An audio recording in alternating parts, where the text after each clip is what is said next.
Welcome back to another Wisco Fanatics Wednesday. Jake and I are back. We have more Milwaukee Brewers discussion going on today. We have 6 Milwaukee Brewer games to cover. The Brewers split their 6-game homestand with the Marlins and Cubs. And then we are going to give our last-minute trade targets, with tomorrow being the trade deadline. So we have 5 each last-minute trade targets and 6 Brewer games to discuss. So let's get into it. Welcome to another episode of the Wisco Fanatics Show, where we cover the Packers, Bucks, Brewers, and Badgers basketball and football teams from an optimistic and realistic perspective. Wisco Fanatics is brought to you by Cardboard Legacy, Wisconsin's most complete sports card shop. Buy, sell, grade, and consign all at their location in Oshkosh. Before we get started, just another real quick shout out to Cardboard Legacy. We appreciate their sponsorship, but they just hit 3 years at their shop, which is super cool. So shout out to them. Also, they are having an event that we will be at in about 3 weeks on August 17th. That is a Sunday, and we will be there, and you can come and see us there in Oshkosh and see the Cardboard Legacy guys. So come and see us in a couple of weeks.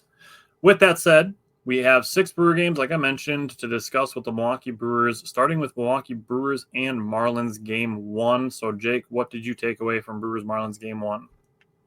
Yeah, so, we're coming off a really, really good game that we obviously watched live. We can't really show the game because of licensing rights, but, it was a fun episode last week, Wednesday. And then, we're going into this game, coming back home. We got Peralta on the mound. And he gives you 5 innings like he always does, right? 5 hits, the 1 earned run, and 9 Ks. So he gave you everything that he needed to do. But he had a couple walks. The Brewers' offense wasn't particularly in a good spot. I just want to give a shout out to Christian Yelich, who did get a walk in the 9th inning to extend his on-base streak to 30 games, which ties a career high. So very happy for him. He's having a tremendous year. Jackson Chourio got the Brewers on the board, their only run of the game. His home run, number 17, RBI number 66, that extended his hitting streak to 18 at that point. During that 18-game hitting streak, he was 26 for 71, had 4 homers and 16 RBIs, so it's a pretty good 18-game stretch. I just love that he got that home run, because what he should have, in his first at-bat, should have had a walk. Ball 4 was called a strike, and then after that, he had what looked to be a check swing, hit him on the hand, and ended up getting called a swing for a strikeout. So he been walked, should have been on first base for a hit by pitch, and ended up getting rung up on strikes. Like, sure, Brewers are made of luck, but that's the shit that happens. Is Chourio should have been on first base twice, but gets called out. Yeah, not even talking about – we're not even going to bring up the obstruction calls that they've gone against Brewers. Dude, but don't even get me started on that. That's a whole different conversation. Good to see Jackson Chourio get his revenge with the solo homer. Yeah, so touching base on that. You like what I did there? You like that? Touching base on that. Murphy was really quick to go out there and kind of calm his young superstar down, like, hey, let's take a chill pill real quick, calm down, get him back in the dugout, And it's good to see Chourio show a little bit of emotion every once in a while. He's, for a kid who's so young, I think that's what makes it, now that I'm kind of thinking out loud, that's what makes it more impressive about how young he is, because you kind of forget because of the way that he carries himself, right? Yeah. Usually young kids are, and he's energetic. I'm not saying that, but usually they're, happy-go-lucky kind of. And, I mean, we can talk about a way another certain young center fielder in the NL Central carries himself and how it makes him appear much different. Yeah, that's very fair. But, in terms of just this game, which happened on Friday night, this game was really decided in the 7th inning. Ashby allowed an infield single, then was charged with an error on a pickoff attempt. He did get Sanchez to ground out. Murphy brings in his high leverage guy, a.k.a. Nick Mears. And Mears, unfortunately, allowed back-to-back walks, then a bases clearing double on a 3-1 count, and got a sac fly and a ground out to get out of the inning. But the 7th inning is really what kind of determined this game, with the Brewers offense not really getting anything going. And unfortunately, Ashby and Mears had a tough 7th inning, and that's just honestly, the Brewers were still 1 hit away after that point, but just weren't able to get anything going, and that's baseball, man.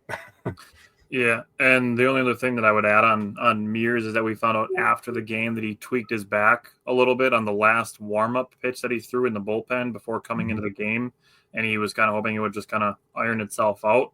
and that ended up not being the case. Yep. And then Nick Mears gave up a handful of runs, and that's, it's kind of a tough situation of it is what it is. I mean, other than that, I didn't really have a whole lot to take away. I mean, you pretty much covered everything, and I jumped in a couple of the spot. But same with Freddie Peralta, like he usually does. Gives up solo home run, limits traffic, gets a bunch of strikeouts. I mean, that's pretty much what Freddie Peralta does. Yeah. So going to Brewers and Marlins game 2, William Contreras caught a runner to end the first inning. A great throw and a great tag by Bryce Durang.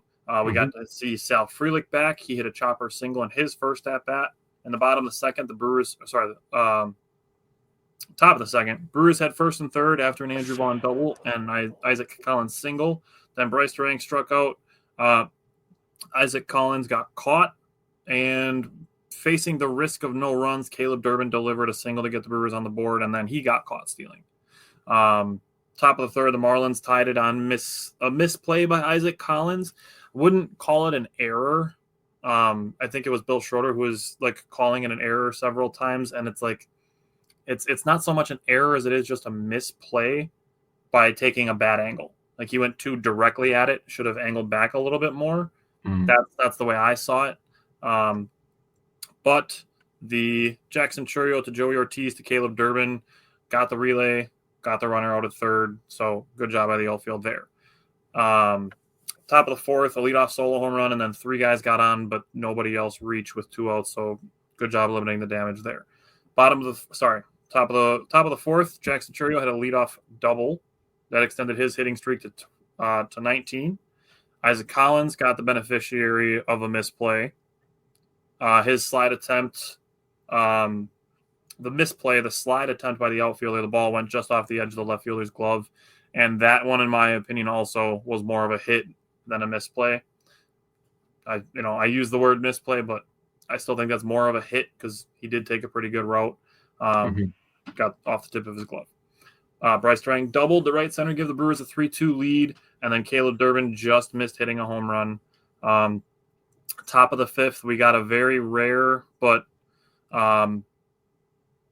not entirely uncommon, at least for this week, Bryce Durang error, and then a single, 2 on with no out. Joey Ortiz, Jose Quintana got a pop-up, and then on a 3-1 flyout and a 3-1 with 2 outs, gave up a home run. Jake talked about it last week that we may take for granted how good the defense is, and then mistakes are made, they hurt. Yeah. So that's one of those things where the Brewers did the opposite to the Cubs yesterday, and Brewers Marlins game 2, the Brewers had those errors come back to hurt them. Top of the sixth, Grant Anderson had 2 batters, allowed 2 extra base hits. Marlins had a 7-3 lead. Bottom of the ninth, Andrew Vaughn hit a leadoff solo homer to make it 7-4. Now, my takeaway from these first 2 games and just some of the Brewers at bats that they've had in the last week is we've talked about it where there's been stretches where the Brewers are too impatient, and they need to be a little bit more patient, see some more pitches, maybe try to get the starter out of the game early, especially early in a series. Then we get to these 2 games, and I'm feeling like the Brewers are being too passive. Like I want to see them be more aggressive. So there's a sweet spot to be found there, especially with certain specific players, which we can continue to discuss. But to me, in the first 2 games, it felt like the Brewers could have stood to be a little bit more aggressive. So what did you take away from game 2? Yeah, first thing is welcome back, Sal Frelick. I'm still going to die on this hill that we were the first people to say that Sal Frelick was our favorite player. Now everybody's favorite player is Sal Frelick. So get on our level is all I'm going to say. Dude, we missed it. We missed his debut by 1 day. I know. Dude. 1 day we missed his debut by. And you know what? It happens. Sometimes you get unlucky. Jose Quintana, what else can I say? The guy, for everybody talking about the Brewers pitching, and rightfully so for a lot of these guys, Quinn Priester, who we're going to talk about here shortly, The Miz, Peralta, I mean, I can name them all. The guy who everybody was just ready to give up on because of his age and he's only on a 1-year contract is Quintana, and every goddamn time. And this is the same respect that I give Peralta for every 5 days Peralta goes out there. Every time that Quintana is out there, and he's been pretty reliable this year in my opinion, he goes out there and he gives you 5 innings, dude. Yeah. He's going to wear it if he has a bad outing. And that's the veteran presence. And the thing that I like about him is, and I'm going to talk about some when we get to game one here against the Cubs in a sec. But he has the mental toughness. And that's the thing that is kind of rubbing off on the younger guys, I think, like a Quinn Priester and a Mizorowski. That's the thing that I'm really taking away from this year while I'm watching. So I really appreciate Quintana. He's going to give up hits because he doesn't have high velocity. So he did give up 2 hits, only 2 earned runs. He did have the 2 walks. And now Grant Anderson. So Grant Anderson is kind of – he worked himself, from a low leverage guy into a few high leverage situations. And now he's kind of working backwards. He's kind of working himself out of some high leverage situations to put himself in some low leverage to get his confidence back, right? And, that's something that may be concerning, which is why I do think that the Brewers are going to go get some relief pitching. Not just because of Grant Anderson or because of Koenig, but also because of the usage rate that we do use our bullpen. We use our bullpen a ton. It's one of the most used bullpens in the league. It's been that way for a long time around here. As long as we've been winning, we've been using our bullpen, and it's been a strength for us. So it's not a bad thing to bolster up something that's a strength for you. I know a lot of people aren't going to understand that, but we don't want their arms to fall off, and we want our strength to remain our strength. So there's just something to be said about that. D.L. Hall had a really, really nice outing, 2 innings, clean. Had the one, I shouldn't say clean. He did have the 1 walk, but relatively pretty clean with the 2 strikeouts.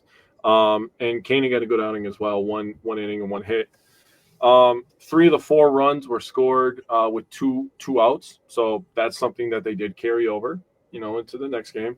They were 4 for 8 in runners in scoring position. And the thing about Miami, and I keep having this text kind of, at the frontal lobe of my brain, is I seen a text from you and you said, who are these Marlins? And I 100% agree. Between the 3rd and the 6th inning, they had 11 hits and scored 6 runs. Oh, no, I lied. They scored 7 runs. Damn. Yeah, they scored. They did. I'm double checking myself. Yeah, I wrote down on my phone and my notebook. I'm trying something new this week. Trying to write a little bit of notes over here, a little bit of notes over here, because I can't bring my notebook to work and I want to get more notes. I can have the phone on me. But they did all their damage between the 3rd and 6th inning. And every time it seemed like the Brewers were going to make some headway because the Brewers scored 2 in the bottom of the 4th. And they ended up scoring 1 in the bottom of the 9th, 1 in the bottom of the 2nd. But, the Marlins tied the game at the top of the 3rd. And then, they took the lead in the top of the 4th. The Brewers took the lead back. And then the 5th and 6th inning, they put up some bigger numbers, a 3-run inning and a 2-run inning. And it was kind of like, it's just the game right there, really. The Marlins were just getting on base, stacking traffic. They brewered the Brewers, honestly, between the 3rd and 6th. 1 home run makes that. And that's how I felt about it. So you dust yourself off, you lose the series at home, and then you move on to Sunday, man. Yeah. What'd you take away from Game 3 on Sunday?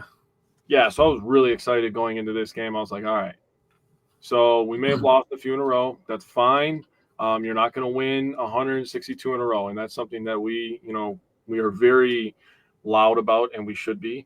But having Woodruff on the mound, I was like, all right, this is one of those guys where you look at your starting pitching, your rotation, and you think, okay, this guy's a stopper, a streak stopper, right? Yeah. And he goes out there, he gives you 6 innings. He had a fight the first couple innings. And he was scratching and clawing. Again, another guy who's good to be around those young guys to show the mental toughness of a baseball game, the stuff that you got to fight through.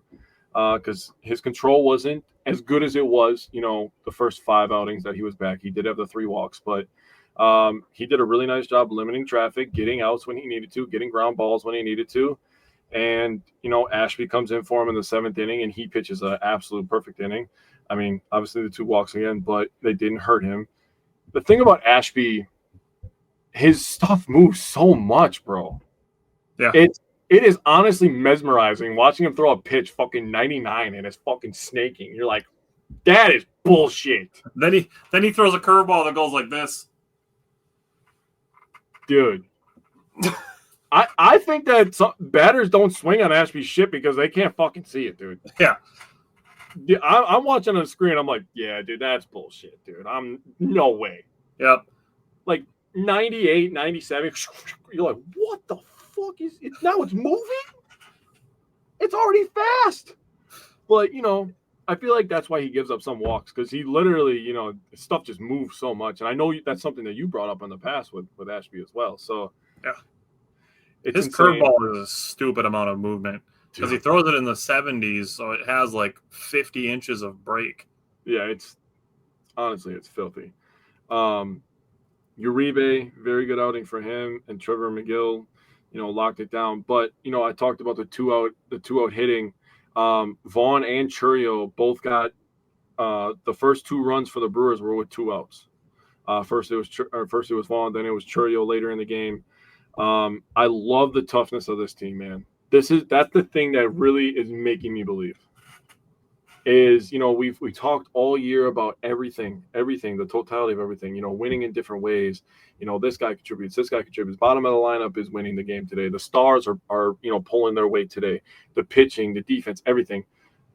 And they talk about the power of friendship, and I thought that was hilarious. I was laughing so hard when I heard that, because there was probably a tone that he said it, right? But really the toughness of this team. These guys don't. I really think that they believe that they can come back in any game. I really personally believe they think that. Now, obviously, there was a game that just ended right before our show. They didn't come back and win that game, but that doesn't mean that they didn't believe it. Because believing it, if you get it up here, people underestimate how strong your willpower is, how strong your brain really is. And, getting yourself in that mindset that you're going to come back and win, you're going to scratch and claw. I mean, I think Durbin said it a few weeks ago. I'm going to paraphrase here. He talked about if you're not ready to scrap for 9 innings with us, and you're gonna end up losing the game at the end of the game. And it's like, yeah, bro, sign me up for that fucking shit, dude. I love that, dude. I was so ready. Now, I'm not trying to fast forward the season, but I feel like this team's going to be really fun in the playoffs. The playoffs are already intense, but coming away from this game to have a walk-off from Perkins, obviously we know that's what happened. Couldn't happen to a better guy. Perkins is such a nice dude, man. I just feel like he's just a really nice guy. He's like, yeah, that guy's nice.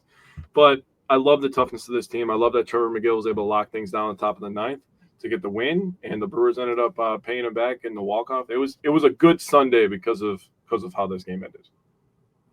Yeah, you mentioned Brandon Woodruff kind of going through it a little bit in some of the early innings. At the top of the first, he had a leadoff double that came around to score. At the top of the 4th, there was a solo home run right after the Brewers had tied the game in the bottom of the 3rd, and they took the lead right back. But Brandon Woodruff threw a season high in pitches with 85, still threw 6 innings, had 6 strikeouts. You mentioned the 3 walks, gave up 4 hits and the 2 earned runs.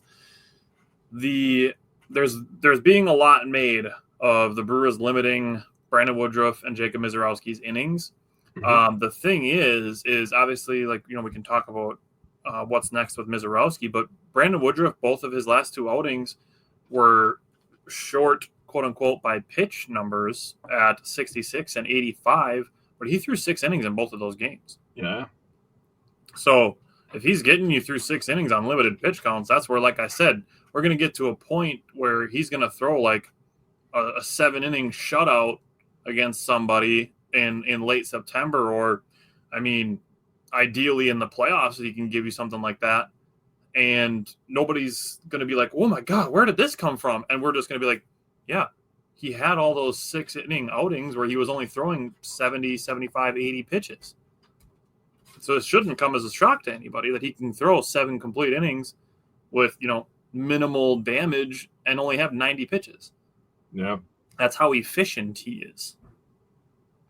Now, Jackson Churio, bottom of the 3rd, had a 2-0 double that tied the game and extended his hitting streak to 20. That is the first 20-game hit streak by Milwaukee Brewers since 2011. Ryan Braun during his MVP season. Yeah. That was the last 20-game hitting streak for the Brewers. And the next one is 21-year-old Jackson Churio. That is crazy, bro. 2018, Yelich didn't even have a 20-game hitting streak. Damn. Now, Jake did mention before his 30-game on-base streak, which was broken at 30, tied his career high. That was during his MVP season in 2018. So, that's fair. Bottom of the 6th, Brewers had 2 singles, had runners on the corner with 1 out. Caleb Durbin grounded into a double play. The Brewers are dangerous when the bottom of the order is contributing. They are beatable when Durbin, Ortiz, and Haas are struggling. Obviously, one of those three is now rendered moot because he's not with the team anymore. But Durbin and Ortiz, we need their bats contributing. That's when the Brewers are at their best. We've talked about it at length throughout the entire month of July and most of June, that when the bottom of the order is contributing, the Brewers are extremely dangerous and they can score tons of runs. Top of the seventh, you brought up Ashby. I thought he was getting squeezed a little bit. But, he had the 2 walks. He combined with Bryce Durang to pick off a runner at second base, and then another pickoff that had to be challenged, which is annoying, but good for Ashby to get the 2 pickoffs in that inning in the 7th. Justin, welcome back. It is a good day to be a Brewer, and I'm glad we got you on the train. You started it with us as a Packers fan, and now you're a Brewers fan, so welcome. Oh, yeah, dude. It's fun. It's fun being a Brewers fan, especially lately. Yeah. Bottom of the 8th, Jackson Chourio had his second double. Lead off in the leadoff double off the second pitcher, ran into an out. It's one of those things where Jackson Chourio's got to pay attention to where the ball's going. You can't run on a ground ball to the shortstop. That's gonna get you in trouble, and I'm willing to bet that Pat Murphy gave him an earful for it. Yeah. I'm sure Jackson Chourio understands English, even though he doesn't really speak it. Pat Murphy's probably in his ear yelling at him in English and giving him an earful, and Pat Murphy probably did not give a shit if he understood half the words, because it's all about how you say it. I'll tell you what, I don't speak Chinese, but if a Chinese guy comes up to me and he looks angry, I'm going to probably assume that he's pretty angry at me. So, yeah, it's a base running mistake. They happen. Nobody would need to tell Jackson Chourio it was a mistake. He would know as soon as he got tagged out at third base that he made a mistake. Yeah, he probably knew in the moment. Yeah. Then Blake Perkins ended up running for William Contreras. He stole second, and that proved to be very important because next followed a ground rule double by Andrew Vaughn to tie the game. Justin said he's completely bought in, and Wes said the next step is tailgating. I'm sure Justin can tailgate. And then Caleb Durbin gets a super wide strike zone, had 2 balls called strikes, and the Brewers weren't able to tack on any more runs. It's just another one of those things where, the Brewers are lucky, but then you don't see that Aaron Ashby gets squeezed in the top of the 7th, and then the Brewers in the bottom of the 8th get a really wide strike zone, and it's like, okay, but because you can't put that in a box score, Cubs fans are going to be like, they didn't get lucky there. But again, I'm not expecting Cubs fans to be watching Brewer games when they're not Brewers Cubs. So I guess I'll let it be. Bottom of the 9th with 1 out, Eric Haas had a bloop single. Bryce Durang had an opposite field double. Jackson Chourio was intentionally walked. That is the world that we live in, where Jackson Chourio is being intentionally walked. He is 21 and being intentionally walked. Yeah, bro. I said that too. I was like, bruh, how many 21-year-olds are they intentionally walking? And, you made a great point that first base was open. That makes a lot of sense to me too. Mm-hmm. But at the same time, it's like, isn't the 21-year-old, the inexperienced guy usually the guy you go after? But if it was the first half of last season, you're pitching to Chourio expecting him to strike out because he's going to swing at everything. Yeah, that's fair. So he's matured a pretty good amount in the first year and a half that he's been in Major League Baseball. Yeah. With that, Blake Perkins hits a walk-off, would have been a double. I mean, it was hit over the center fielder's head, ends up being counted as a walk-off single because it's all the Brewers needed. And after this game, the Brewers won. They moved to 21-21 in games that they don't hit home runs. That is the best record in Major League Baseball. The second best in games without home runs are the San Francisco Giants at 16-23. Yeah. So the Brewers are the only team at 500 in games that they don't hit home runs, and nobody has a positive record in games they don't hit home runs. So people bring up power, and, power wins in the playoffs. We obviously saw it happen to us last year. And, Andrew Vaughn has helped mightily with that, and that's the hope with Danny Jensen, that he helps with that as well, because he presents more power than Eric Haas. But, I mean, if anybody can win without the long ball, it is the Brewers. That is true. The numbers tell you that. Justin said it's going to be hard to tailgate living in Arkansas, but who knows? Maybe I'll take a trip. Hey, if you come up, let us know. Anything else you want to say about Brewers and Marlins? Ever to admit to live in Arkansas. That's all I'm going to say. That's tough. All right. Want to go to the Cubs series? Yeah, let's do this, man. Dude, this was Brewers Cubs game 1 is such a study in not taking victory laps in the first inning of a 9-inning ball game.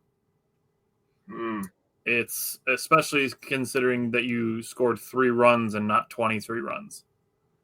Because Cubs fans are all banging their chest and, oh, yeah, we got a 3-0 lead. This is your king. This is the second coming of Christ, Jacob Mizorowski. That's who this is.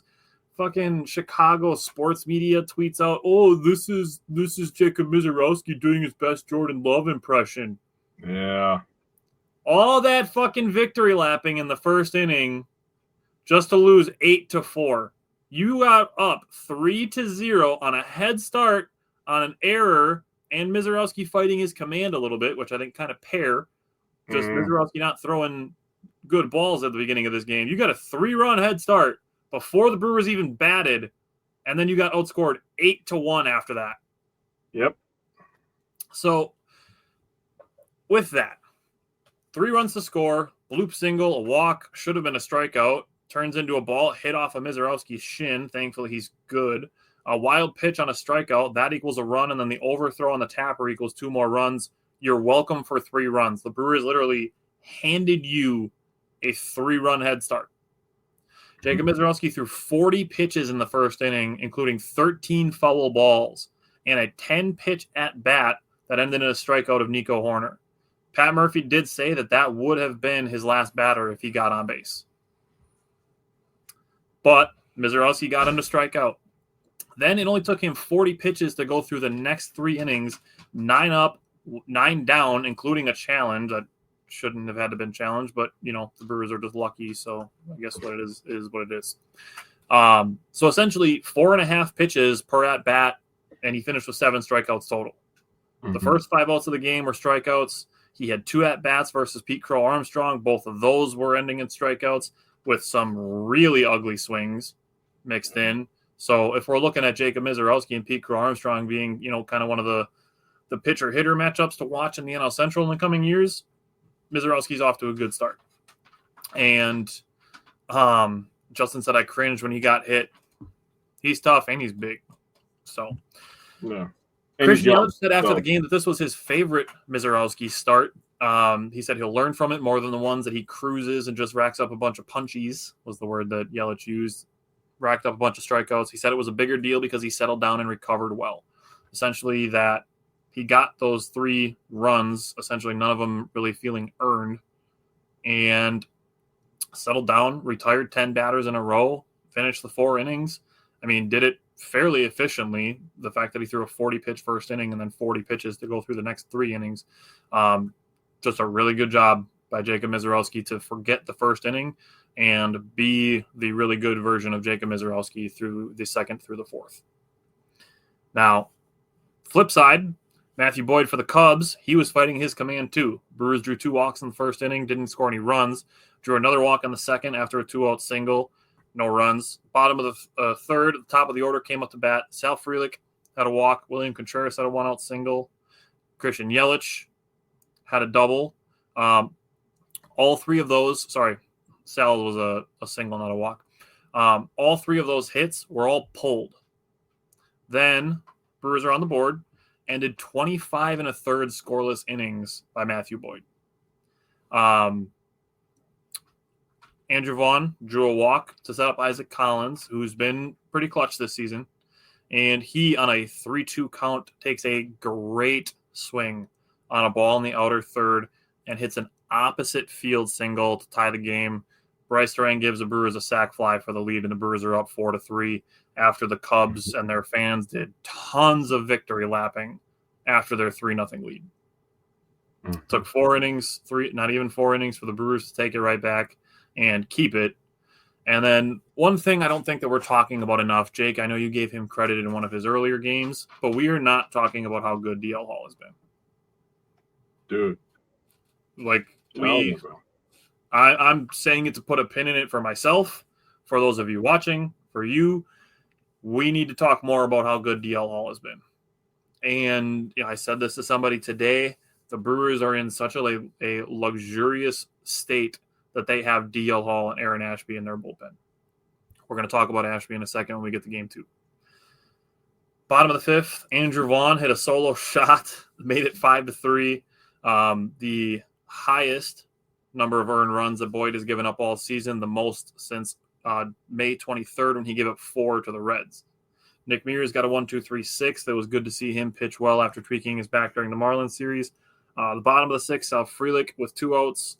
He gets a first pitch, low inside corner, the perfect place for a lefty to try to pull a ball, and he yanks a home run.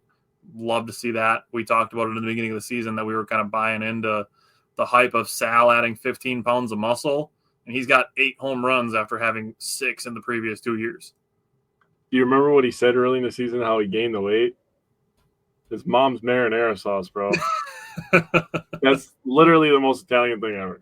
Top of the 7th, Grant Anderson allowed a couple base runners, did get 1 out. Jared Koenig came in for Kyle Tucker. He hit an RBI single. And then Jackson Chourio with an absolute hose throw over to third base to get the runner at third for the 2nd out. And Jared Koenig struck out Suzuki for the 3rd out. That's good stuff right there. That mama's the Mia for sure, especially with Jackson Chourio playing center field, which has been a new position for him this year. Mm-hmm. Bottom of the 7th, maybe just don't hang breaking balls to Christian Yelich or continue to do so. I mean, it's fun for us as Brewers fans. But if you are opposing Christian Yelich, I probably wouldn't hang a breaking ball to him. Christian Yelich meets very few breaking balls that he doesn't want to swing at, even if they're out of the zone. But if you hang a breaking ball in the zone, it's going over the fence. Even the double doink version. Yeah, that's where I was going. You got the double doink. People were putting the radio broadcast of that on Twitter. I tweeted it and I reposted it. I'm like, this is elite broadcasting. You get the double doink home run versus a Chicago team. That's excellent work. That's salt in the wound, bro.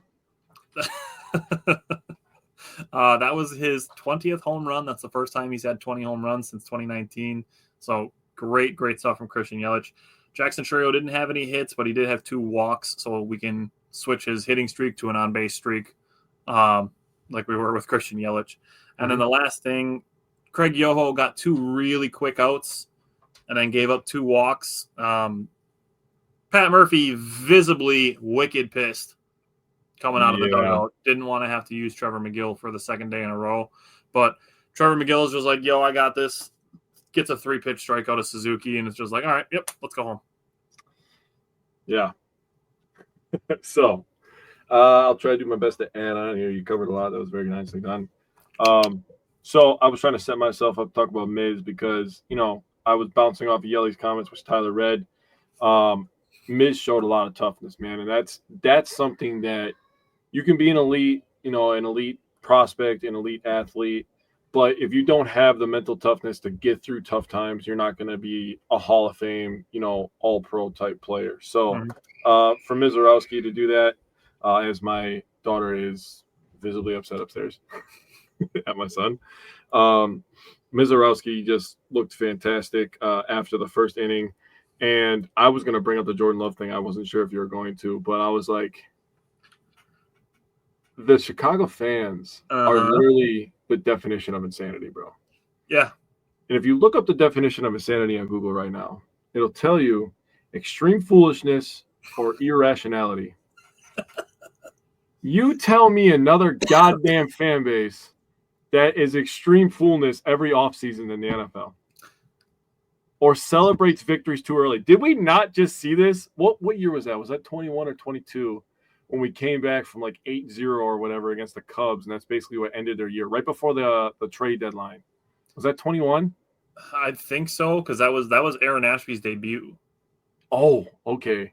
But you remember that game? We hung like 10 or 12 we were down on them 7-0. We ended up winning 15-7. Yeah. Do you think they would learn at a certain point to stop picking on their older brother? And older doesn't mean in terms of they've been around longer. Older means that we dominate you in literally every sport. We dominate Illinois and Northwestern if you combined all of Wisconsin versus Illinois and Northwestern. If you want to talk basketball, literally I've been saying this for a long time. Outside of the Jordan era, the Bulls are fucking trash. They are a poverty franchise outside of the Jordan era. You can go look it up yourself. I've done it myself. Outside the Jordan era, Bulls, trash. If they weren't in Chicago, they would be the fucking Utah Jazz. Tell me I'm wrong. They would be the Utah Jazz, bro. Without Jordan, they're the Utah Jazz. They suck. Nobody would think about them. They had like 2012 when they were good, and that was about it. That's pretty much it. And they weren't obviously beating Miami or Indiana in those years. The Cubs get one World Series in 108 years, and their fans are still talking about it. Well, good job. Your great-grandchildren are going to be talking about it too. The Bears. The Bears Super Bowl is older than my oldest sibling. I'm 33 years old in a month. Dude, older than me. Their Super Bowl older than that. We are in 2025. Now is the 40th anniversary of their Super Bowl. They have won Super Bowl in 40 years. And every offseason, they're the champions of everything. Dude, that is the definition of insanity. The thing of it is if you are Chicago, why the hell are you trying to make fun of quarterback play? How many 4,000-yard passers have you had in your franchise's history? Mind you, one of the oldest franchises in NFL history. How many passers have you had throw 4,000 yards? Really easy answer. You could count it if you didn't have hands. That was a good one. That was good. That was good. I like that. The answer is 0. It's real easy. And you guys are talking shit about quarterbacks? That's what I'm saying, dude. Dude. Yeah. Fucking take a dose of reality. Yeah. Well, we're going to have a lot of conversations about the Bears in the next upcoming weeks here as we ramp up our Packer content here. But back to this Brewer game. I had to get that out. I was like, dude, they literally just never learn. Wes was on board with it. I love it, Wes. So you pretty much covered the bullpen. I wanted to talk about Yoho, and I just wanted to talk about Yoho to talk about Miz, really. When you talk about Miz and people talk about the prospect that he was, and he's lived up to it, it makes you feel good. Like, yeah, dude, we've been talking about this guy for a couple of years. Now, people have been talking about Yoho. He looks like an actual rookie, what an actual rookie looks like. Like, you should fucking struggle going up to the next level. And you see the flashes too. Yeah, you get both. You see why he is a highly touted prospect. I mean, you could look up his stuff on Baseball Savant. You could look up his ERAs and all that stuff, and all his spin rates and all the cool stuff that they do at baseball now. Yep. But he literally looks like how a rookie should look. So I want people to just kind of tone back the hate speech a little bit towards Craig Yoho. Give him a chance. The Brewers are still going to season him up, and he's still going to end up being a weapon for us going into next year and beyond. After what the Brewers have done, and again, we've talked about this with the pitching lab over and over and over again, they deserve more than the benefit of the doubt. The pitching lab deserves blind trust at this point. I 100% agree with that. I mean, 2019, Corbin Burns was real bad. Yeah. 2021, he won the Cy Young. Blind trust. I'm dead ass. Blind trust. Quinn Priester. Blind trust in the pitching lab. Yeah. Pretty good example. So, anything else you want to say on game one, or do you want to start talking about last night? Nah, let's go to last night. Okay. Kick it off. So, if I had to present a question to you and ask you what your favorite trade the Brewers made this year was, who would you say? Oh, this year?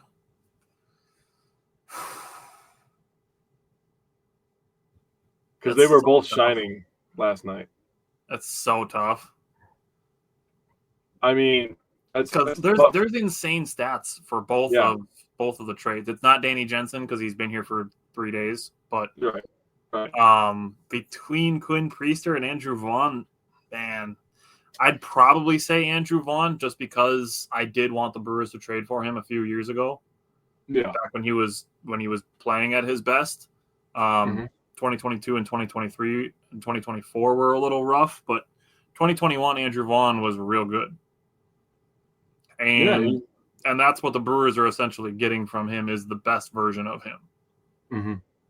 So it's probably Andrew Vaughn, but I don't think there's a wrong answer. Wes said all hail Vaughn. But yeah, I would probably lean Vaughn.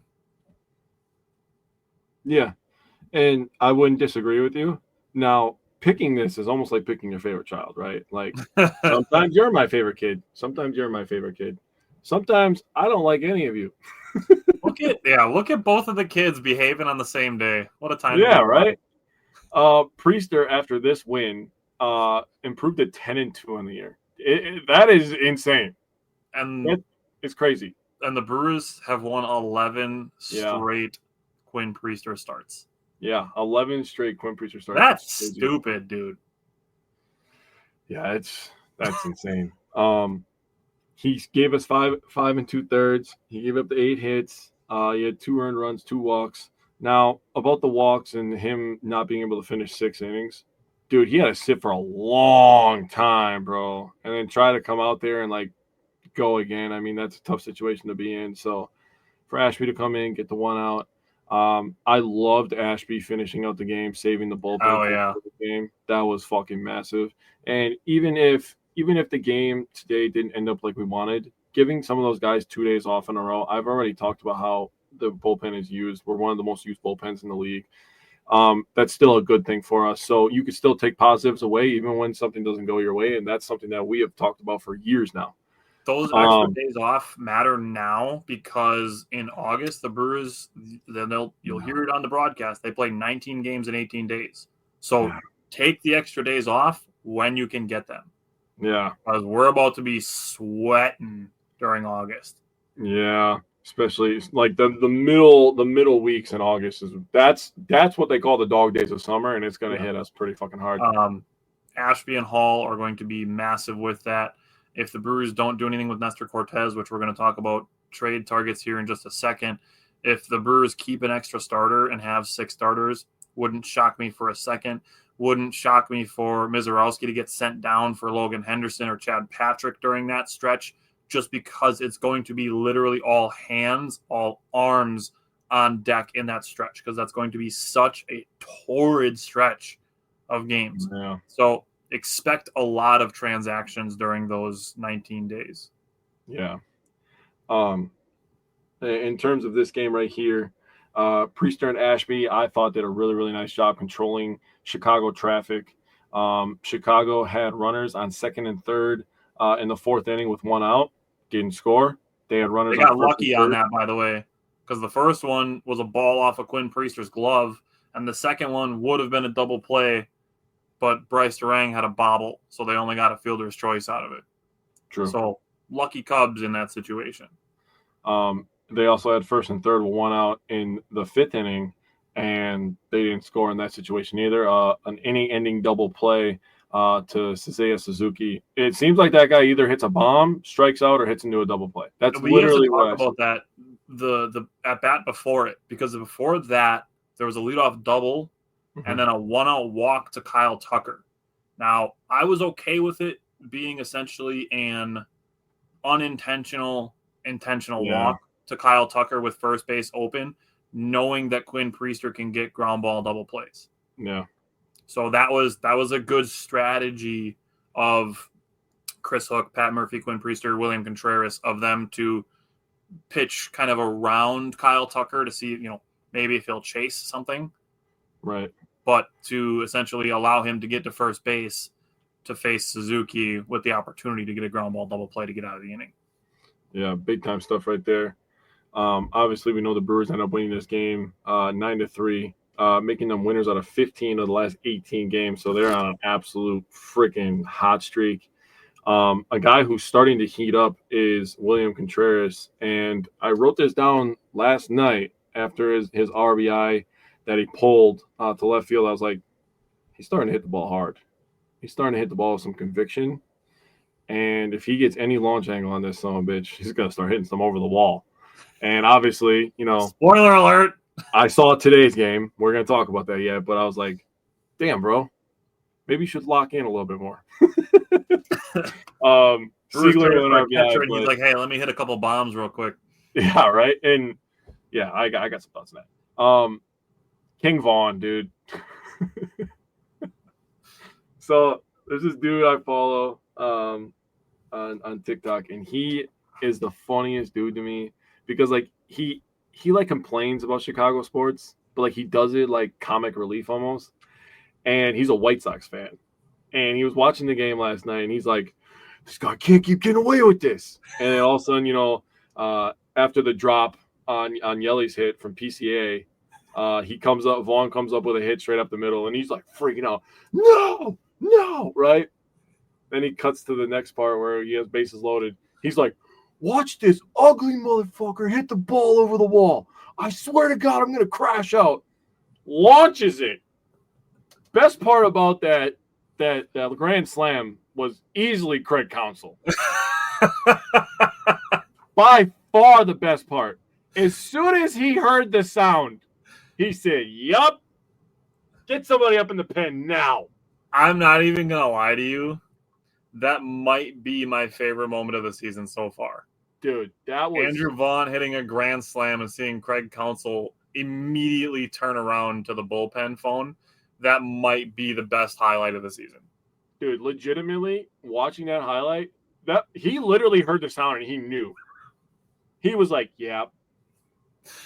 Dude was on the phone with the bullpen before the ball landed. Dude, I really don't know if the ball was like even into the outfield, bro. I legitimately think he heard the sound and he was like, yeah, we need to get somebody in here right now. Oh, that was awesome. After that grand slam, I was like, holy shit, dude. I texted my dad BTA. And my dad's like, what does that mean? And I'm like, oh, you're going to learn something today. It means belt to ass. And my dad was like, yeah, I like that. I'm going to start using that. I'm like, hell yeah. Nice. I'm keeping you cool, Pat. But yeah, it was a good night last night watching the Brewers smack the Cubs around. Yeah, both teams stacked enough traffic in the the second inning, to score a run with an out. Bottom of the third, Andrew Vaughn missed a grand slam by about 10 feet. Did drive in a run with a sac fly. Mm-hmm. Top of the fourth, we talked about the Cubs getting kind of lucky. Good job by Quinn Priester to have second and third with only one out to strike out Dansby Swanson and then get a tapper for the third out. Top of the fifth, Quinn Priester got up 0-2, allowed a leadoff double. Then we talked about Tucker being kind of intentionally walked, which I was okay with. Set up Suzuki for the double play to end that inning. Bottom of the fifth, we got to talk about Jackson Chourio. He hit a triple over PCA's head, pulled a hammy between second and third base, said it felt like a tickle. Essentially, they're going to keep him all today, and then he's probably going to play on Friday, I would guess. I would. That's what it kind of sounds like. He was in the dugout today, like they weren't, having him doing testing all day, like he's there. But that's where we're at. It's a luxury to have a guy like Blake Perkins around. To have him come in knowing you have an elite backup center fielder and you don't have to stick, Jake Bowers in left and put Sal in center and put Collins in right. You don't have to shift out your entire outfield. You just say, all right, Chourio's going to sit out the rest of this game. Boom, Blake Perkins, you're in, and you gain defense. Yeah. Like, obviously, you lose some offense, but yeah, you get better defensively when Blake Perkins comes into a game. Mm-hmm. William Contreras followed by smoking a double off the top of the wall, 106.9 miles an hour off the bat. Love that. Like you just said, William Contreras hitting the ball hard. Christian Yelich hits a deep fly ball to the warning track, and I've seen Cubs fans complaining about the length of the warning track and like, oh, warning tracks should be standard. Like, dog, you are a fan of a team that plays at Wrigley Field where their wall is literally bricks covered in leaves. But you're upset that the warning track is longer in Milwaukee. You're upset that you have more warning before you run into a padded wall. Yeah. But you have a shorter warning track and a brick wall covered in ivy, and you're turning that into a complaint because your prize center fielder dropped a fly ball. That is weird energy to me. Yeah, I agree. To me, Pete Crow Armstrong was thinking about getting the ball in, throwing it before he was thinking about catching it, and did not lock in the catch, and it slipped out of his glove. Yeah, that's literally probably what happened. I did write in my notes, LOL in all caps, super bold, because that was funny as hell. And Andrew Vaughn immediately made it hurt by having an RBI single, and then another sac fly made it 5-1 Brewers. Top of the sixth, after a long sit down, Quinn Priester allowed a 1-out solo, double, and a single, rebounded to get a strikeout looking, and then Aaron Ashby came in for the number 9 hitter, got down 3-0, and then on 3-1 got a pop-up. So good job by Ashby to get that out without allowing any more base runners. Bottom of the sixth, the Brewers stacked some traffic thanks to 2 walks and an error, which led to the bases loaded for Andrew Vaughn.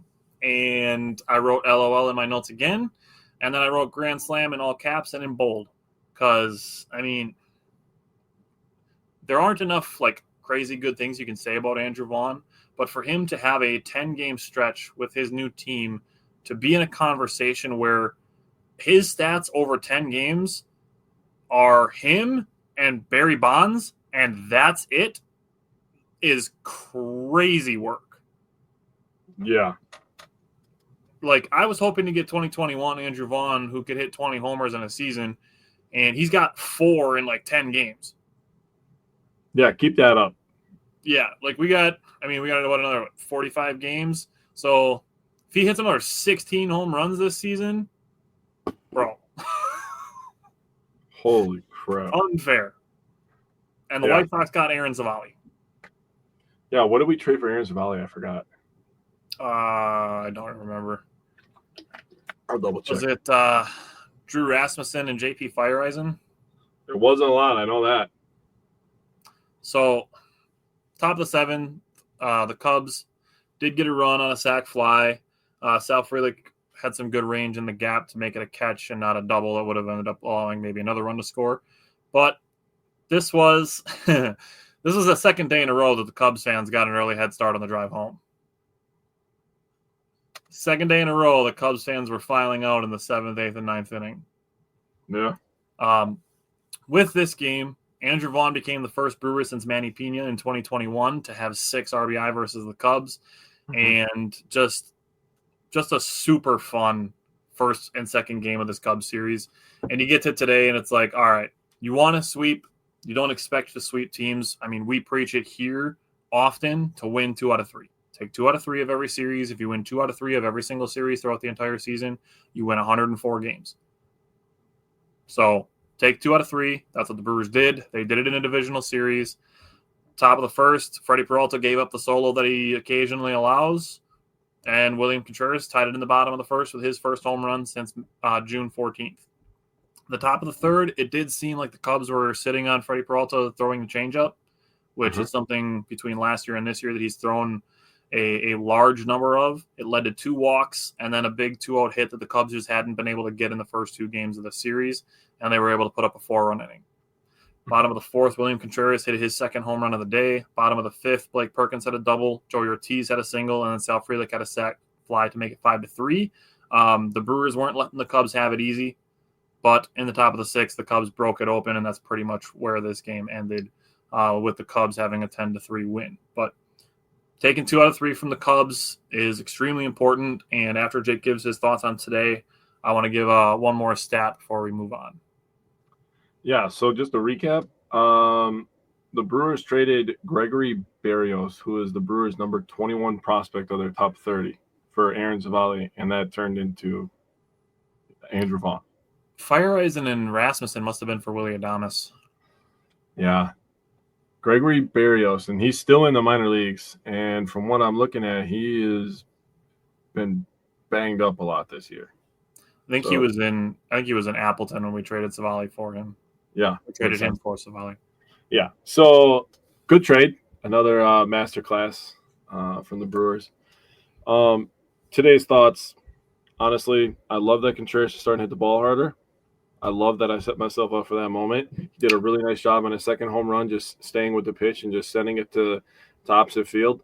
When he's hitting the ball hard to right field, yeah. That's what we've been saying the last 2 weeks. Yeah, then you're pretty fucked, honestly.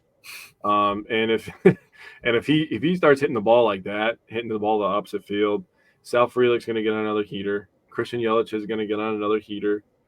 Jackson Churrio's currently on a heater. I mean, Andrew Vaughn keeps hitting. Hoskins is going to come back towards the end of the month next month. I mean, this offense still has a lot to give. Now, we're going to talk trade targets here in a little bit, and obviously the long ball, the chicks all love it. There's going to be 2 guys on my list that do hit the long ball, so we're going to get into it. I don't really have much thoughts. You took 2 or 3 from the Cubs. You got the division lead. You have the best record in baseball. You have the second best run differential in baseball.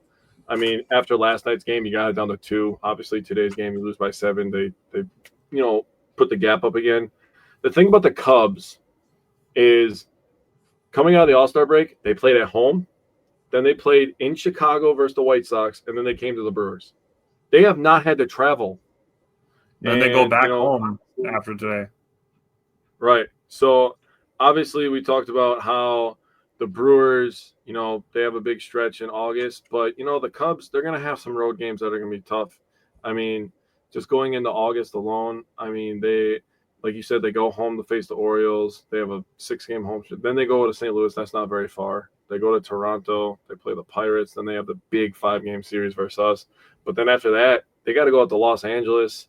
They have a 9-game road streak to end the month of August after having a 5-game in 4 days series against us. So that series and the end of August is really going to tell a lot about where these 2 teams stand. There's a lot of pushing and shoving to do, but things are going to get interesting, man. Yeah.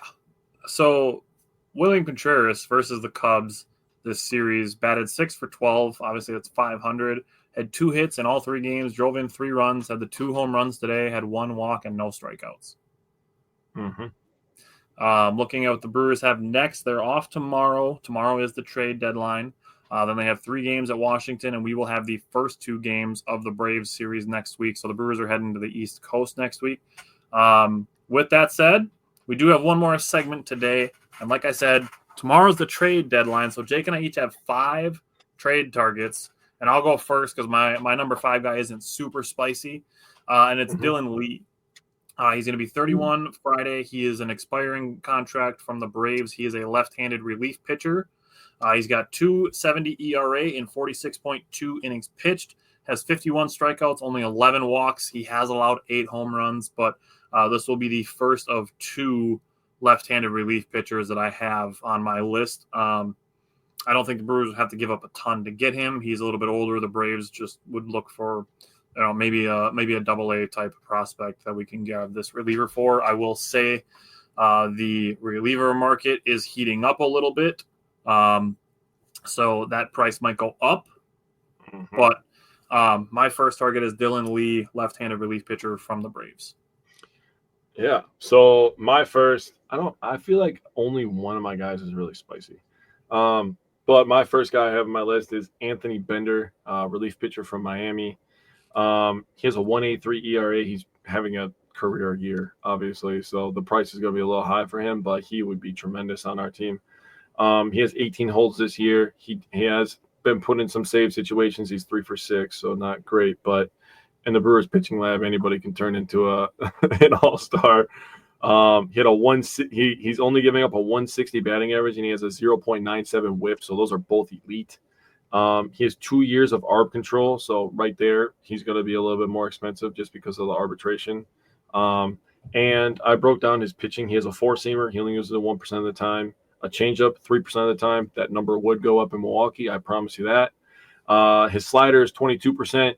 His sinker is 27%, and his sweeper is 45%. So he's a sweeper, sinker, slider guy. And I think he would take down the slider numbers and go up with the changeup numbers, maybe even the fastball a little bit more, because we like to throw fastballs and changeups around here in Milwaukee. And obviously that method has been working for a while. Yeah. So, I just think Anthony Bender would look good in the Brewers uniform. So my number 4, this is a little bit of a cop-out because I did not come up with this trade idea. It actually came from Ryan Garcia, who works for Empire Sports Media in New York, which is a pretty big outlet. And his proposal was Ben Rice, who is a first baseman / DH, to trade him for Chad Patrick. And I understand that Ben Rice is a first baseman, but he's a left-handed hitter. So you can platoon him well with Vaughn being a lefty-righty. I mean, then the other day we had Andrew Monasterio playing first base. I understand that Rhys Hoskins is coming back, but I'll be honest with you, the 2 seasons that we've had Rhys Hoskins, his health hasn't been entirely trustworthy. Yeah. I'm not saying that it's any fault of Rhys Hoskins, but expecting Rhys Hoskins to be back fully healthy and hitting dingers isn't something that I necessarily want to fully put all of my eggs in that basket of. Yeah. Now, if we look at Ben Rice, this is his Baseball Savant page. That's good. That's a lot of red. I like that. This dude mashes. He's under team control until 2030, which is great. He does have a low batting average. It's just 229, but he has 15 home runs in just 290 at-bats. Jesus. He does not chase. He's played a little bit of catcher. He's played 13 games of catcher this year. So, there's potentially an option there to platoon him, and obviously you can DH him, or like I said, you can platoon him with Vaughn because he's a left-handed hitter. But seeing this much red on your Baseball Savant page is a very, very good thing. Also, there's no blue. His whiff percentage, his K percentage, while not great, are still above average. He's in the 83rd percentile for chase. Like I said, he doesn't chase. If you look at his 2025 similarities for hitters, can see them right here. One of them is Matt Olson, and another one of them is Brent Rooker. Oh. Both of those dudes mash baseballs. For him to be being compared on similarity to Matt Olson and Brent Rooker, that is very good. And for the Brewers, if they're going to trade one of their young controllable starters, the list of the 3 that are the most popular to be traded in the order that I would prefer to trade them would be Tobias Myers, Chad Patrick, and then Logan Henderson. Yeah. So if we're trading Chad Patrick for a controllable first baseman who's under team control for another 4 years, I would absolutely do that trade. Yeah, they need to lock down that first base, so I like this trade. Yeah. So Ben Rice is my number 4. Yeah, that's a good trade. So my number 4 is Griffin Jacks. He's a relief pitcher from Minnesota. He has a 3.91 ERA, 21 holds. He has 86 holds in his career, a 239 average, a 122 whip. He also has 2 years of arm control. But stuff that I took away that I really like, he's in the 100th percentile in chase percentage.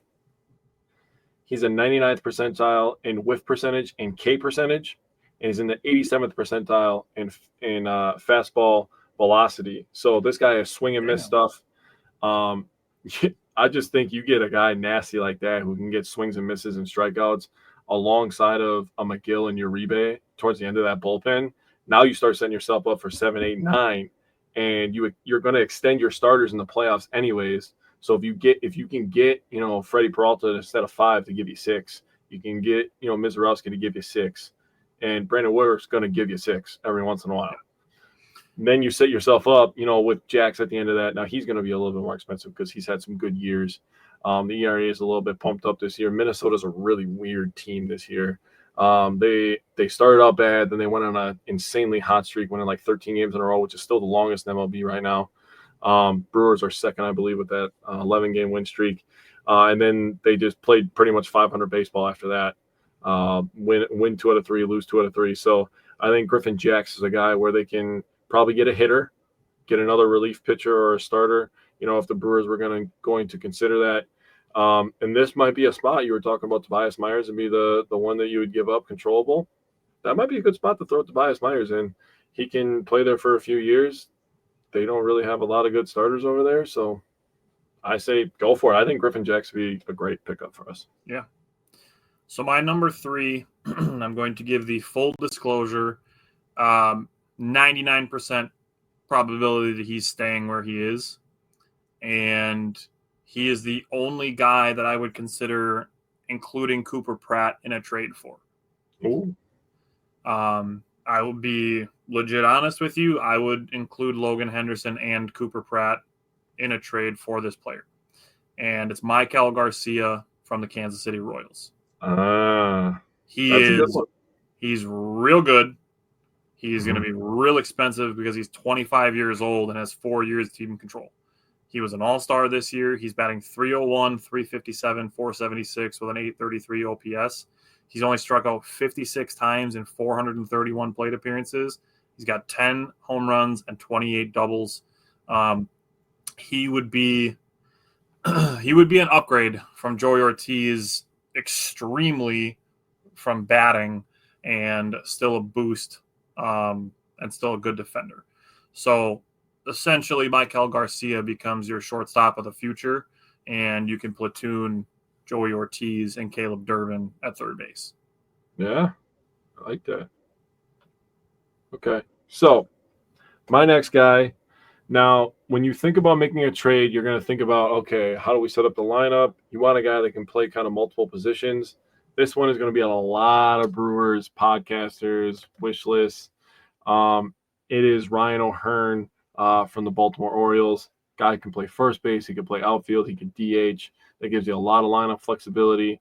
On top of him playing first base and outfield, he's in the 92nd percentile in terms of range when you look at fielding. So he plays good defense. His expecting batting average is in the 94th percentile at 295. So he has a good hard hit percentage, good square up percentage. This guy walks a bunch. He doesn't K that much. So he's hitting 283 on the season, 374 on base, 463 slug, and an 837 OPS. He's a lefty bat.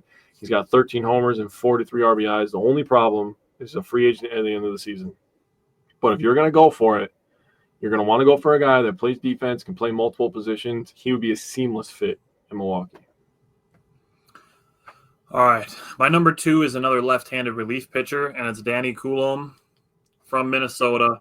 He's on a 1-year, $3 million deal. He's a perfect trade candidate, and I want a lefty reliever that I trust 100%. My trust in Jared Koenig is shaky right now. So I want another lefty that I can trust with leverage. Not that Aaron Ashby can't be that guy, but you were just talking about, if your starters give you extra, think about it if the starters give you less. There's times where more often than letting a guy go through a third time, they'll bring a reliever in after twice through the order after the starter. So you might need to use Ashby to pitch the 5th and the 6th of a game. Yeah. Which takes him away from using him late in games. I don't want to be in a position where Jared Koenig is our only left-handed leverage pitcher. Danny Coulombe is a little bit older, but he has a 1.16 ERA in 31 innings. He hasn't allowed a single home run this season. Does still have 31 strikeouts to 9 walks. So he's absolutely going to be traded. Yeah. So my number 2 is the hottest hitter on the market right now, Suarez from the Diamondbacks. The Diamondbacks they're in the worst spot you can be in. They're hanging around 500. They're a little bit below 500. They're like, we don't know if we're going to make the playoffs. A couple of years ago, they did make the playoffs. They got really, really hot at the end of the year and ended up, propelling them deep playoff run, right? The only problem I have with Suarez is, yes, he's having a great year, 36 homers, 87 RBIs. He's batting around 250. He's on a 248 average. That's his career average and his average this year. 320 on-base percentage, 576 slug, and an 896 OPS. He's having a tremendous year. Not taking anything away from him. He's just going to cost too much for me. Now, if the Brewers make this move and they go for it, I'm going to be like, hell yeah, dude. Let's lock in. Let's do this shit. Let's go for it. We're going to go for a ring. They're taking a big swing. Yeah. Unintended. Because this guy is literally nothing else other than just power. That's all this guy is. Yeah. He doesn't give you elite defense. He's not super fast. I mean, he's not, I wouldn't call him old, but he's not young. He's been in the league for a while now. He's played for 3-4 teams at this point, I believe. 3. Yeah, he's played for Cincinnati, Seattle, and now Arizona, correct? Yep. Okay. I did remember that. Yay me. Also, he's a free agent at the end of the year, so he's talked about how much he loves Cincinnati. Are we going to trade for this guy and he's going to sign with a division rival? If we come up short, we're going to have to give up prospects. and I've heard that they really want Logan Henderson. And that makes me go like, straight up, maybe. But I can't discredit, I'm thinking about all these ifs. I can't discredit what he would do to the lineup because you got a guy like power like that, and we're talking about all these things that could happen. He's guaranteed power. We're talking if Vaughn stays hot, if Yelich, gets hot, if he is guaranteed power, and if you could plop that right in the middle of your lineup, that's a guy that they don't want to see. And when Yelich is hot, you don't want to see 2 people in a row. And when Churio's hot, that's 3 people in a row. So he's definitely going to balance the lineup and bring an aspect that honest to God, the last guy, and I know that Ryan Braun was great, the last guy that people feared in the Milwaukee Brewers lineup that was just straight up power was Prince Fielder. Like straight up just power, dude. I would say like 2019 Christian Yelich. Okay, that's fair. Because he was going to hit 50 homers that year. Yeah, he was going crazy. That's fair. But he could like run and stuff like that. I was like strictly just power. I'm talking like straight up like that Prince Fielder dude. But Eugenio Suarez has more home runs than any 2 Brewers put together. Yeah, that's crazy. Not to mention, he would be a great luxury to be able to put William Contreras, say, at the 5 hole, dude, and you could bat Frelick, Churio, Yelich, Suarez, and Contreras. Yeah. And then you have all your misfits on the bottom of the order, with Isaac Collins and the Durbins of the world and all that stuff. And if they give you anything on top of what your top 5 are giving you, oh my goodness, dude, you're going to be a great get. If you allow 8 and 9 hitters to reach before those top 5. Yeah, it'd be insane. All right, my number 1 guy is a utility man, and it's Willie Castro.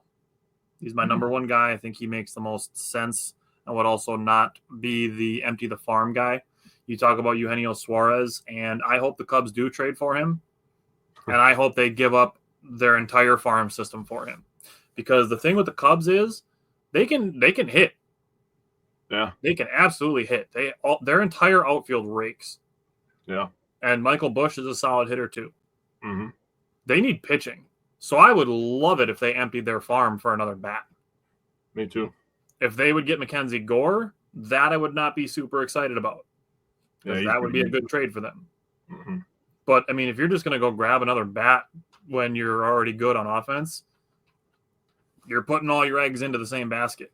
You face one pitcher who gets hot and you lose a playoff game at home. Sucks to suck. Good thing you traded for a bat and not a pitcher. Yeah, and then he leaves in 3 months. Yeah. And you empty the farm, which hurts your chances of contending in the future. Yep. So I'm hoping the Cubs empty their farm for Eugenio Suarez. I agree. Because even if they do get him, doesn't guarantee you shit. Just like if the Brewers get him, doesn't guarantee the Brewers anything. Except that they're trying to win a World Series. True.